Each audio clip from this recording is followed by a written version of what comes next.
Hello guys and welcome to my budget deck channel. First things first, this is mainly going to be a budget deck review basically. You can see that already in cards like Forbidden Chalice and Ash Blossom basically, like just as a suggestion. So I'm trying to make this deck as cheap as possible because for me this deck basically is the real MVP of the 2020 Mega Tins, because I feel this deck got a lot of really crazy reprints. I remember when this deck came out, it was like, what, 500 quid to build this deck for a deck that saw no competitive play whatsoever, was so expensive. And now this deck is probably one of the cheapest decks possible to build, with one of the best outcomes in form of competitive play. So I'll talk about like the card choices, why I play certain cards, because I can already tell that even though people don't really have much of an attention span, people are already annoyed at the ratios of these cards, I'm pretty sure. Certain other things in this deck profile will probably annoy people, like Monster Reborn, but I'll explain why I run it. Obviously, that's just a skeleton. You can play whatever you want, you can put in whatever you want, take out whatever you want, but I had a medium amount of success with this deck against the meta decks, and I feel like it really is quite the neat deck at the moment if you want to pick up competitive play and want to start out into it, not spend too much money and actually enjoy the game. So starting off with triple abominable Unchained Soul, which yeah, you can run it at 2, you could cut 1. I like it though because your hands can be quite bricky because there's not that many unchained cards actually, and it can be that you don't draw the right stuff, and technically, just technically, you can get this card off, I think, by just normal summoning one of your hand traps and ramming it into your opponent, then get a pop even if you have another discard. Not saying you should do that, but from how it's worded, I think you can do that. This card you can play at 1. I feel like at 2 it's actually the neatest, since you see I do play a few discard cards with Twin Twister and the Abominable Unchained Soul. So basically, I feel like the card at 2 is nice. You can summon it out of your deck because you will be popping your spell traps quite a lot, being able then to, on your turn, link some with your opponent's monster, being able to use this card's effect if it's destroyed battle card effect, that you can special summon a monster in the graveyard, which is nice. It's actually, like, I feel like the card is really neat for in terms of recycling and stuff. So I feel like at 2 it's actually quite nice. Obviously you can always take one out and play some more power spells or hand traps and so on. Double Radiant, the multi-dimensional kaiju, because it's a fiend monster, so you can even use it after you've used the effects of your Unchained Twins and stuff like that. Usually it doesn't come up that much because if you're playing like this, the go blind, go second deck, you probably already figured that out by most of the card choices. You will use the kaiju before you'll use any of the other spelled or trap, like monster effects or whatever, because you just want to break your opponent's board, and if they have a negate that you can get rid of with a kaiju, then you will not use the effect of stuff like Aruha first before actually getting rid of that. So I feel like it doesn't really matter that it's Fiend and Dark, but I mean, better use the Fiend one if it's not too expensive. You can technically use any kind of kaiju, I feel. Dynaresta Pancratops, very good, go in second, very budget card, has gotten so many reprints, and I think even when it came out it wasn't that expensive, so I feel like that card is a given in that kind of deck. You want to max out on the twins because, well, there's not that many Unchained monsters that you can almost summon actually do stuff with. So yeah, that's a thing you probably want to be doing. Just saying that right now. This card I feel like is one of the better ones for starting plays because you can pop anything and special summon the card, so you're not relying on your normal summon with this card. If you don't, for some reason, don't have any card you can normal summon or set and pop for this card to be summoned, then I don't know. Thing is, you don't really want to do that. It's not worth putting your hand trap out and like special summoning this card by popping the hand trap, because yeah, this card technically summons another monster from the deck if it gets destroyed and stuff, but then you can just normal set it and will achieve the exact same thing. And maybe your opponent thinks you're having some kind of jar of fiber jar or whatever these no the, what you know, the cyber jar 2 or 1 or whatever is legal actually now. Maybe a morphing jar it was, not sure, but you know what I'm talking about, these crazy foot monsters. So who knows, maybe that actually gets you somewhere. But yeah, with this card you can't even link summon or anything, because for that you need the big guys. So I feel like what you want to pop with this card mainly is your spell and trap cards, so you can actually summon another guy out of your deck and then link summon or use the effects and whatsoever. Unchained Twins Sarama is your grind game twin, basically, because you can recycle a lot of stuff. There's also a card that gets you easy access to your Link Monster as long as you have a card in your graveyard that's an Unchained card with the effect of being able to special summon stuff when it gets popped.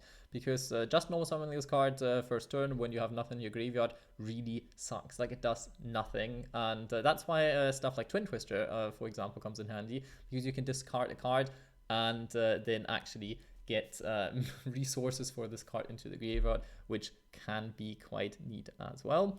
Unchained Twins Rakia, I feel like this card basically, well, your play is normal summon this card, pop one of the spell traps or whatever you have, yeah, and go into more plays. Not really much to say about this card, but you want to play it at 3.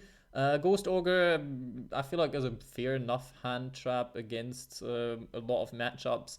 Works against all kinds of things. Stops, I think, if I'm not mistaken, the whole Sacred Beast Curious combo in its tracks a little bit as well, so that's not too bad. And yeah, Effect Failures, the budget options, obviously. Make room for Ash Blossom if you have it already, or if you feel like that 15-20 quid, whatever a playset of it is, won't hurt you too much, then definitely play it. It makes the deck like so much better, because the card is just so much better than any of the other hand traps that are around at the moment. But yeah, that version works as well. So like, Effect Failure is not too bad if you can't afford Impermanence. Effect Failure is fine. It's not as good as Impermanence, I feel, in my personal opinion, but it is totally fine for what it does. Abomination's Prison, well, Rota for the deck, plus you can still set the card and pop it and get a monster from your deck. Plus, important, you can use each effect of the prison once per turn, so that is quite nice. So you can technically search Unchained Twin Sarama, normal summon Sarama, set this card, pop this card, and whoop, you have plays. So that's pretty neat. Always keep that in mind. Mind Control, go in second, is a good card. You can link it, your opponent's monster off. They possibly, like, it's a negate bait kind of thing. Not very good against Dragoon, but you know, like, there's always going to be one problem with it. By the way, your outs to Dragoon is mainly your Kaiju or attacking over it. That's just saying that right now. That's going to be your out to Dragoon if you're playing against it, because yeah, the deck doesn't do much else that has not to do with non-targeting removal. Monster Reborn, basically for the grind game, because you will run out of cards in your hand quite quickly. It's going to be a top deck war at one point, and being able to special summon a Sarama from your graveyard can actually win you the game. Don't have to play it, but I felt like this card came in so clutch if you don't see it on your starting hand. If you see in your starting hand, there is plays. You can recycle Pancratops if you want, possibly, but usually your main play is going to be reviving stuff like Sarama, possibly Unchained Soul of Disaster, and continue onwards from there. Called by the Grave, somewhat disruption, somewhat nice to get your play started. Since you go second deck, not sure if you should play the card. I just put it in because I've kind of ran out of ideas what else to play. Plus the card itself, it's still neat. Like, it, don't get me wrong, it still works to like negate certain things, but you could cut it as well if you don't feel comfortable with it. Forbidden Chalice, budget version, very budget version of Impermanence. Go in second, the card is basically an Impermanence. Yeah, plus I can't say that the attack boost never came in handy. One time out of the Dragoon because I boosted my Pancratops by the 400, so 3000 versus 3000 crash. That happened, so yeah, keep that in mind. Can always be a thing. Going on, like Twin Twister against back row decks. Also good to pop your own spell and trap cards if you didn't start like with one of your pops, which can happen more often than not. Plus, getting cards into the graveyard is good for a Sarama setup. Even for your Chamber of the Unchained can be neat during your opponent's turn. If, like, let's say you drop an Unchained Soul, and then during your opponent's turn you get like a disruption with this card, can be neat. Popping your own cards also nice. One Wailing of the Unchained Souls can be neat during your turn, because if you go into your Link Summon, pop a card, yeah, not gonna say no to it. Plus, it's another name that special summons you a card of the deck if you pop it when it's set, so not too bad either. The trap effects aren't really that important. I've tended to use the chamber effect more often than I actually use the escape effect, because I felt like, I don't know, it just came up more, because you can also summon from hand, which unbricks your hand, so it can be kind of nice certain times. Also, like in the grind game, I feel like it came up more because You can disrupt your opponent with certain things, but you also can get a board presence with this card, whether this card, yeah, it pops one card of your opponent. It's nice, can also, like, yeah, I think going first, this card's probably a lot better than going second anyway. For the extra deck, ignore those two, because they don't really, like, don't really care about them. They just are summonable for what they are. They're fiends. You could use them if you want to, in combination with your hand traps, because they're tuners and whatever. You can do that, but yeah, don't focus on those ones too much. The main important ones are probably Topologic, Bomber Dragon, definitely Unchained Abomination, definitely Zeroboros, because well, this card can be super crazy. Trispania actually better than I thought, but playtesting this card came up like against stuff like Salamangrade and things like that, back row decks. This card came up more often than I thought it would be coming up. So I feel like a very, very neat addition to the deck. Unchained Zone of Anguish, I mean, doing your turn, it feels sometimes kind of win more-ish, because usually when you actually get the effect of this card, then you're already in a super winning position. But I mean, going from Anguish into Abomination is like a power play and most likely can win you the game at this point.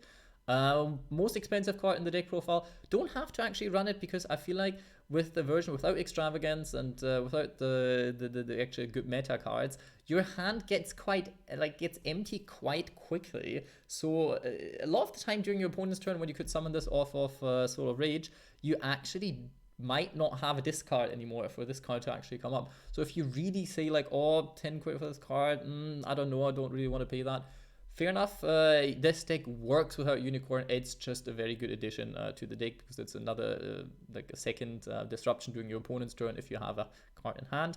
Obviously, Nightmare Phoenix and Cerberus if you really need to pop something and you don't know what else to do, but usually that doesn't really come up.